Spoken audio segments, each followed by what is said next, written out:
11টা ব্লকে mobile veterinary MBC আর MBU আছে 11টা ব্লকে, মানে 22টা ব্লক আছে নর্থ চব্বিশ পরগনায়। প্রত্যেকটা ব্লকেই হচ্ছে। এখন এটার সিস্টেমটা আলাদা, মানে এমবিসি যেটা সেটা হচ্ছে আমাদের গাড়ি আছে, গাড়ি নিয়ে আমরা 40টা ক্যাম্প করি। আর এমবিইউর ক্ষেত্রে কল অ্যাটেন্ড করতে হয়, হ্যাঁ, অনলাইনে কল অ্যাটেন্ড করতে হয় এমবিইউর ক্ষেত্রে। হ্যাঁ, এই যে আপনারা গ্রামে গ্রামে ঘুরছেন, হ্যাঁ, কি দেখছেন? গ্রামে গ্রামে গিয়ে পশুপালন মানে গরু কমেছে, কিন্তু আমার যেটা প্রেডিকশন সেটা হচ্ছে গোটের কিন্তু বেড়েছে।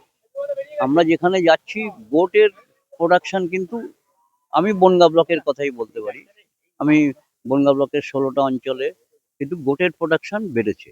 হ্যাঁ, আর আগে যেটা আমরা যখন চাকরি পেয়েছি 84 সালে, তখন তো আর এই আর্টিফিশিয়াল ইনসেমিনেশনটা ছিল না, এখন অনেক উন্নত হয়েছে। তা সত্ত্বেও মানুষ অনেকে নিতে চায় না, সেটা বোঝাতে পারছি না আমরা। হ্যাঁ, অনেকে নিতে চায় না, অনেকে সার সার দিয়ে এআই করছে। হ্যাঁ, এটা এখনো আমাদের বোঝাতে হবে, বুঝিয়ে যে আপনারা আর্টিফিশিয়াল ইনসেমিনেশন করুক, এর উপকারিতাটা কি সেটা চেষ্টা হচ্ছে। হ্যাঁ, তার প্রতিটা অঞ্চলেই তো অন্তত 4 থেকে 5 জন এআই ওয়ার্কার আছে, এআই ওয়ার্কার, এবং যারা ভ্যাকসিনেশনটা করছে। মানুষকে যেটা এখন বোঝাতে হবে সেটা হচ্ছে ফার্স্ট এই যে ওষুধটা দেওয়ার থেকেও কাজ হচ্ছে ভ্যাকসিনেশনটা করা। ভ্যাকসিনেশনটা ফার্স্ট প্রায়োরিটি দিতে হবে। ভ্যাকসিনেশন করলে 70-80% রোগ কমে যাবে। আর যে এফএমডি গরুর ক্ষেত্রে, আর ছাগলের ক্ষেত্রে পিপিআর, গোটপক্স, এটা করছে মেয়েরা, চেষ্টা করছে যারা গ্রামে গঞ্জে মেয়েরা এটা করছে, আর আমরা ক্যাম্পেও গোটাইল ভ্যাকসিনটা করছি।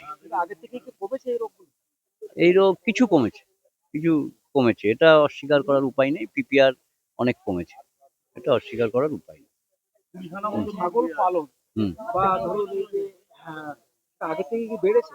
ছাগল পালন বেড়েছে, আমি বললাম তো ছাগল পালন বেড়েছে।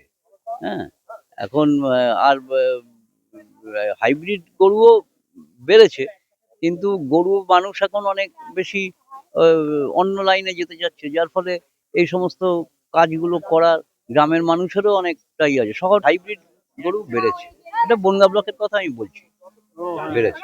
ছাগলের ক্ষেত্রে কৃত্রিম প্রজনন খুব বেশি হচ্ছে না, তবে শুরু হয়েছে। তবে কৃত্রিম প্রজনন শুরু হয়েছে।